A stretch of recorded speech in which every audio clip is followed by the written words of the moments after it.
So hello guys, welcome to our channel. তো আজকের এই ভিডিওতে আমরা কথা বলবো মোহনবাগান সুপার জায়ান্টকে নিয়ে, পাশাপাশি আইএসএল এর অন্যান্য ক্লাবকে নিয়ে আপডেট দেওয়ার রয়েছে। আপকামিং মরশুমের আইএসএল এর লাইভ আপডেট জানাবো। এছাড়াও তোমাদের করা প্রত্যেকজনের কমেন্ট কিন্তু এই ভিডিওতে নেওয়া হবে, কমেন্টের রিপ্লাই দেওয়া হবে, প্রত্যেকের নাম বলা হবে। যেমনটা তোমাদেরকে জানিয়েছিলাম যে তোমরা প্রত্যেক ভিডিওতেই কমেন্ট করো, আর সেটা নিয়ে একটা স্পেশাল ভিডিও রবিবারে আসবে। তো সেই ভিডিওটাই হতে যাচ্ছে, যেটা আমরা আগে প্রত্যেক ভিডিওতেই নিতাম। তবে কিছু জনের সমস্যা হচ্ছে এই বিষয়টা নিয়ে, তো আমি চাই না আমার ভিডিওতে কেউ বিরক্ত ফিল করুক। তো সেই জন্যেই এই ব্যবস্থাটা নেওয়া। তো এই ভিডিওতে প্রত্যেকের নাম নেওয়া হবে এবং প্রত্যেকের কমেন্ট তুলে ধরা হবে। তো অবশ্যই ভিডিওটা ইন্টারেস্টিং হবে, শেষ পর্যন্ত দেখতে থাকো। আর আমাদের এই চ্যানেলে যারা প্রথমবার এসেছো তারা অবশ্যই সাবস্ক্রাইব করে পাশের বেল আইকনটিতে অল প্রেস করে দিও। তো চলো শুরু করা যাক। প্রথমেই আমরা কথা বলে নেব মোহনবাগানের একজন প্লেয়ারকে নিয়ে, যার নাম অভিষেক সূর্যবংশী। ভারতীয় এই ডিফেন্সিভ মিডফিল্ডার দীর্ঘদিন ধরেই মোহনবাগান টিমে রয়েছে। 25 বছর বয়স, আর তিনি কিন্তু এবার মোহনবাগান ছাড়তে চলেছে। যেমনটা খবর বেরিয়ে আসছে, চেন্নাইন এফসি তার সঙ্গে অ্যাডভান্স স্টেজে কথাবার্তা চালাচ্ছে। সব কিছু ঠিকঠাক থাকলে তার ডিলটাও ডান করতে চলেছে চেন্নাইন এফসি। এরপরে যদি আমরা কথা বলি আপকামিং আইএসএল মরশুমের লাইভ আপডেট নিয়ে, তো যেমনটা খবর বেরিয়ে আসছে, আইএসএল 2026-27 মরশুমের জন্য মিডিয়া রাইটসের জন্য আনুষ্ঠানিকভাবে বিড আমন্ত্রণ জানিয়েছে এআইএফএফ, এবং আগ্রহ কোম্পানিগুলি 4 আগস্টের মধ্যে কিন্তু বিড জমা দিয়ে দেবে, এমনই কিন্তু একটা খবর রয়েছে। এবং 2 লক্ষ টাকার জন্য আরএফপি অর্জন করতে পারে।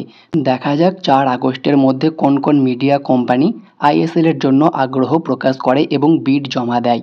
এরপরে কথা বলবো তোমাদেরই করা কমেন্টগুলো নিয়ে। তো প্রথমেই যে কমেন্টটা আমার কাছে এসেছে সেটা জিৎ প্রামাণিক করেছে। আর জিৎ প্রামাণিক তিনি জানিয়েছেন, দাদা তুমি ভিডিওতে ফেস রিভিল কবে করবে? তো অবশ্যই ফেস রিভিল তো করতেই হবে, তবে আমার ইচ্ছা যেটা রয়েছে 100K হয়ে গেলেই এই চ্যানেলে আমি ফেস রিভিল করব।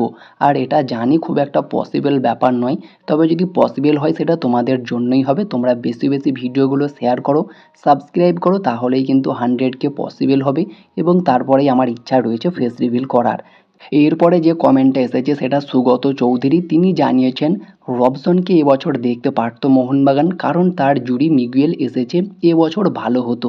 তো আমিও পার্সোনালি এটাই চেয়েছিলাম যে রবসনকে এই বছরটা রেখে দেখুক, আপাতত ডুরান্ড কাপের ম্যাচগুলোতেও দেখতে পারতো। তবে মোহনবাগান সেই রিস্কটা নেয়নি, তারা নতুন একজন বিদেশি সেন্টার ফরওয়ার্ডের দিকেই যাচ্ছে। তবে সেখানে নতুন কোন ফরওয়ার্ড আসবে সেটা নিয়েও কথা বলবো পরবর্তী সময়ে। এরপরে যে কমেন্টটা এসেছে সেটা বারাসাত থেকে শাকিল কমেন্ট করেছে, তিনি তার নামটা নেওয়ার জন্য বলেছে, তো তোমার নামটা নিয়ে নিলাম। তারপরে যে কমেন্ট এসেছে সেটা সুরজিৎ কুমার ঘোষ, তিনি জানিয়েছেন, দাদা আপনার লেটেস্ট আপডেটগুলো শুনতে খুব ভালো লাগে, আমার নামটা নেবেন প্লিজ। তো তোমার নামটা নিয়ে নিলাম, এবং এভাবেই সাপোর্ট করো আর ভিডিওগুলো বেশি বেশি শেয়ার করে দিও বন্ধুদের মাঝে। এরপরে যে কমেন্ট এসেছে সেটা কালীপদ বর্মন করেছেন, তিনি জানিয়েছেন রবসনকে যত শীঘ্রই ছেড়ে দিয়ে একজন বিদেশি স্ট্রাইকার সাইন করলেই মোহনবাগান গোল করার ফুটবলার পেয়ে যাবে, যেটা খুব ভালো হবে। তো অবশ্যই আমিও চাই যে এরকম একটা স্ট্রাইকারকে নিক, যিনি কিন্তু মুহুর্মুহুর আক্রমণ করে গোল করবে, লাইক আলাদিন আজরাইয়ের মতো। এরপরে যে কমেন্টটা এসেছে সেটা রাকেশ পাত্র করেছে, তিনি জানিয়েছেন, দাদা আমার বাড়ি খড়গপুর, আমার নামটা নিবে জয় মোহনবাগান। তো অবশ্যই তোমার নামটা নিয়ে নিলাম। তো খড়গপুর থেকে অনেক ভালোবাসা দিচ্ছ তোমরা, আমিও চাই এরকম ভালোবাসা দিতে থাকো। এরপরে যে কমেন্টটা এসেছে সেটা কল্যাণ দাশগুপ্ত পুরী থেকে করেছে, তিনি জানিয়েছেন, তোমার চ্যানেলে অনেক ইনফরমেশন পাওয়া যায়, আর অন্য চ্যানেল দেখার দরকার নেই। তো থ্যাংক ইউ সো মাচ এইভাবে পাশে থাকার জন্য। আর এই দাদাভাইকে আমি দেখছি আমার প্রত্যেকটা ভিডিওই তিনি দেখেন এবং কমেন্টও করেন। তো অবশ্যই থ্যাংক ইউ সো মাচ। এরপরে যে কমেন্টটা এসেছে সেটা জীবন সর্দার, তিনি জানিয়েছেন, জয় মোহনবাগান, দাদা আমার নামটা নিও। তো তোমার নামটা নিয়ে নিলাম। তো অবশ্যই এভাবে সাপোর্ট করো। পাশাপাশি জয়দীপ রায় কমেন্ট করেছে, বিদেশিরা কবে আসবে? তো একে একে আসতে শুরু করে দিয়েছে, বাকি বিদেশিরাও খুব দ্রুত চলে আসবে কলকাতায়। এছাড়াও আরও একজন কমেন্ট করেছে, তবে তার নামটা আমি বুঝতে পারছি না, তো দুঃখিত। তুমি যদি এই ভিডিওটা দেখে থাকো অবশ্যই তোমার নামটা কমেন্টে জানিয়ে দিও। তো তিনি জানিয়েছেন, ভাই তোমার ভিডিওটা খুব ভালো লাগে, এবার মোহনবাগান টিম খুব ভালো হয়েছে, শিলিগুড়ি থেকে তিনি কমেন্টটা করেছেন। তো অবশ্যই মোহনবাগান টিম কিন্তু খুব ভালো হয়েছে, আশা করব মোহনবাগান ভালো কিছু করবে এই মরশুমে। এরপরে যদি আমরা কথা বলি মুম্বাই সিটি এফসিকে নিয়ে, তো মুম্বাই সিটি এফসি কিন্তু সই করাতে চলেছে ওড়িশা এফসির ফরমার স্প্যানিশ সেন্টার ব্যাক, যার নাম কার্লোস ডেলগাডো। 36 বছর বয়স, বর্তমান মার্কেট ভ্যালু 20 লাখ টাকা, তাকে কিন্তু সই করাতে চলেছে মুম্বাই সিটি এফসি। এমনই একটা খবর বর্তমানে রয়েছে এবং সব কিছু ডিল ডান হয়ে গিয়েছে। তবে পেন অ্যান্ড পেপারটা বাকি রয়েছে, যেটাও কিন্তু খুব দ্রুত হয়ে যাবে, যেমনটা মার্কাস মার্গুলাহ জানাচ্ছেন। এর পাশাপাশি ইস্ট বেঙ্গলও কিন্তু একজন ফরওয়ার্ডকে সই করাতে চলেছে, যার নাম রেনে পিসকোপো। আর রেনে পিসকোপো একজন 28 বছর বয়সী অস্ট্রেলিয়ান লেফট উইঙ্গারের পাশাপাশি অ্যাটাকিং মিডফিল্ডার পজিশনেও খেলতে পারে। বর্তমান মার্কেট ভ্যালু 3.2 কোটি টাকা এবং এর আগে তিনি অস্ট্রেলিয়ার এ লিগের বেশ কয়েকটি ক্লাবে খেলেছে, যেখানে মেলবোর্ন ভিক্টোরি, ওয়েলিংটন ফোনিক্স এবং নিউ ক্যাস্টেল নামে একটি টিমে খেলেছে। তো দারুণ একটা প্লেয়ার, খুবই কোয়ালিটি রয়েছে। আশা করছি ইস্ট বেঙ্গলে এলে খুব ভালো হবে। তবে ইস্ট বেঙ্গল কিন্তু ডিল ডান করার দিকেই এগিয়ে যাচ্ছে এই প্লেয়ারটার সঙ্গে। এরপরে যদি আমরা কথা বলি মোহনবাগানকে নিয়ে, তো মোহনবাগান কি সত্যিই রবসনের পরিবর্তে কোনো স্ট্রাইকারকে নিয়ে আসছে, কোনো নাইজেরিয়ান স্ট্রাইকার কি? তো একজন নাইজেরিয়ান স্ট্রাইকারের সঙ্গে মোহনবাগানের একটা লিঙ্ক আপের খবর পাওয়া গিয়েছিল, যার নাম ইফিয়ানি এজে।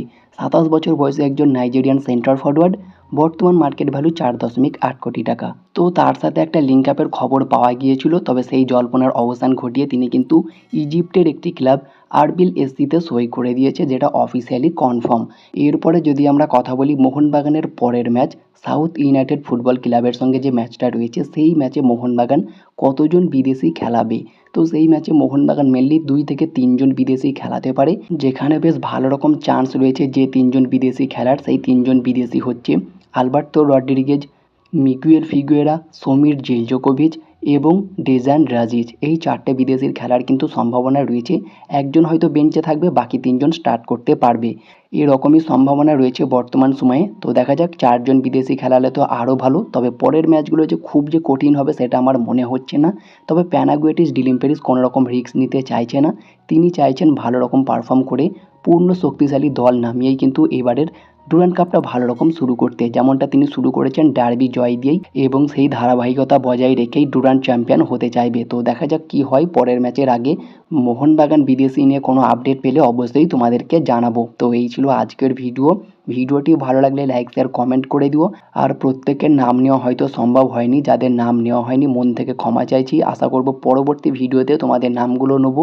তো যাদের নাম নেওয়া হয়নি তারা অবশ্যই কমেন্ট করো, পরবর্তী ভিডিওতেও তোমাদের নাম নেওয়া হবে। তো দেখা হচ্ছে পরবর্তী কোনো ভিডিওতে। Bye bye, have a good day.